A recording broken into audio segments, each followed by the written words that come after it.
আসসালামু আলাইকুম। আমরা আজকে ছাদ ঢালাই চলতেছে আমাদের। সাইড 3টা বেডরুম আর একটা ড্রয়িং রুম, একটা বাথরুম, একটা কিচিং রুম, একটা সিঁড়ি রুম। ছোটো একটা ছাদ, বেশি বড় একটা ছাদ না। 600 সাড়ে 600 স্কোয়ার ফিট হবে আনুমান। এরকম একটা ছাদ ঢালাই চলতেছে। আমরা এর আগের পূর্বে ভিডিওতে আমরা দেখেছি পাইপগুলা কীভাবে একটা বেসিক ধারণা দিয়েছিলাম ফেলতে হয় এবং সিটেক্সেল বালু দিতে হয়।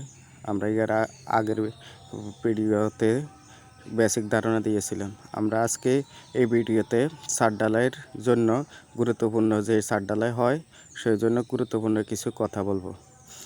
যেমন 1 নম্বর গুরুত্বপূর্ণ কথা হলো, যখন ছাদ ঢালাই হবে, লেবাররা যখন ছাদ ঢালাই দিবে তখন আপনারা এই পয়েন্টের মধ্যে দেখতে পাচ্ছেন অল্প একটু সিমেন্ট নিজে ঢালাই দিয়ে দিবেন। দিলে সুবিধা হইবে কি, যখন তারা লেবাররা হাঁটে তখন হাঁটার সাথে সাথে ওই আপনার পয়েন্টগুলার যে ব্যানগুলা ফিটিং করা হয় এগুলা নড়াচড়া যাতে না করতে পারে এবং সিমেন্টের পানি যাতে না ঢুকে, ওই জন্য একটু একটু দিয়ে দিবেন সুবিধা অনুযায়ী আর কি। আপনার সুবিধা মতন দিয়ে দিবেন।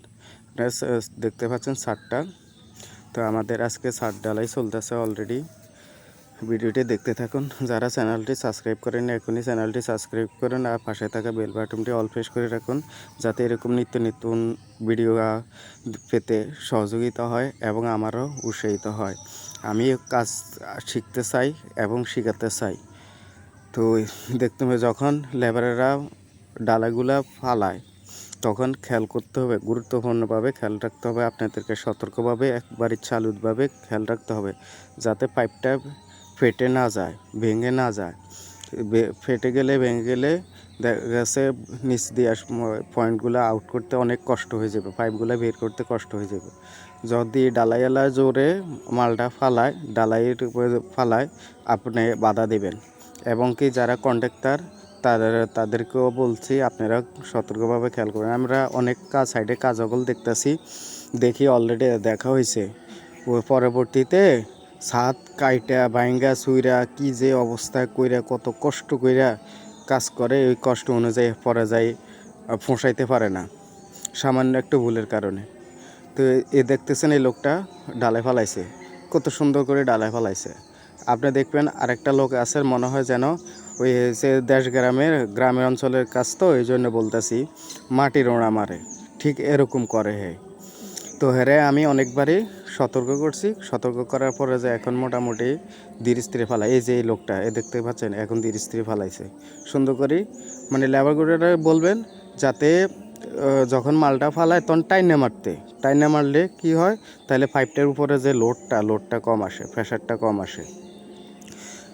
আপনি দায়িত্ব শুধু ছাদে যখন ডালাই দিব সতর্কভাবে দেখবেন, খেয়াল রাখবেন, চতুর্দিকে খেয়াল রাখবেন যাতে পয়েন্টের সার্কুলার বক্স, তারপরে ভ্যান জয়েন্ট বিভিন্ন রকমের ফিটিংসগুলো যাতে না ছড়ায়, সেদিকে খেয়াল রাখবেন। এটা পানির জন্য যে আমরা ছাদের স্থলভাবে কর্নারে পানির জন্য যে পাইপটা আমরা দিয়ে রেখেছি দেখতে পাচ্ছেন, ঠিক এইভাবে বাঁধে দিতে পারেন। এটা আপনার সুবিধা মতো আপনি যেভাবে কাজ করেন আর কি। এক একজনের এক এক ধারণা, এক একজনের এক এক কাজ। তো আমরা পুরোটা ছাদ দেখানোর জন্য চেষ্টা করতেছি। দেখতে পাচ্ছেন এই যে এই লোকটা মোটামুটি কাজটা একবারই ওই যেন মারে ওরা মারে। ওরা আমি সতর্ক করার পরে যায় মোটামুটি এখন ধীর স্থিরে ফালায়। দেখতে পাচ্ছেন এখন লম্বা করে ফালায়। তো এই পয়েন্টটা দেখতে পাচ্ছেন ডাকি যাইতেছে, তখন এই পয়েন্টের উপরে যদি জোরে করে মারে তখন আপনার ওই ব্যান্ডগুলা ফেটে যেতে পারে, ব্যান্ড ছুটে যেতে পারে, কাটতে যেতে পারে। এগুলো আপনি সতর্কভাবে থাকবেন। মোটামুটি ছাদ ঢালাই গনাই গেছে, আর অল্প কিছু বাকি। এটা আমাদের দেখতেছেন ডিবির মধ্যে আমি কিছু সিমেন্ট ঢালাইটা কিছুটা হালকাভাবে দিয়ে দিছি যাতে পানা দিতে না চড়ে। এরপরে যে আপনি যখন লেবারগুলো দেখবেন কোন দিক দিয়ে বেশিরভাগ আপ ডাউন করে, ওইখানে আপনি একটা কাঠ বিছিয়ে দেবেন। কাঠটা বিছিয়ে দিলে সুবিধা হবে, কাঠের উপর দিয়ে সে হেঁটে যেতে পারবে, তা আপনি পাইপের ফাঁড়া পড়বে না। কী কইছি আপনি বুঝতে পারছেন? আর যারা আমার ভিডিওটি কন্টিনিউ করেন তাদের জন্য অসংখ্য ধন্যবাদ। আমার ভিডিওগুলো দেখেন, কাজগুলা দেখেন, শিখেন। আমার চাওয়া এটাই। এই ছিল আজকের ভিডিও। ভালো থাকবেন। আল্লাহ হাফেজ।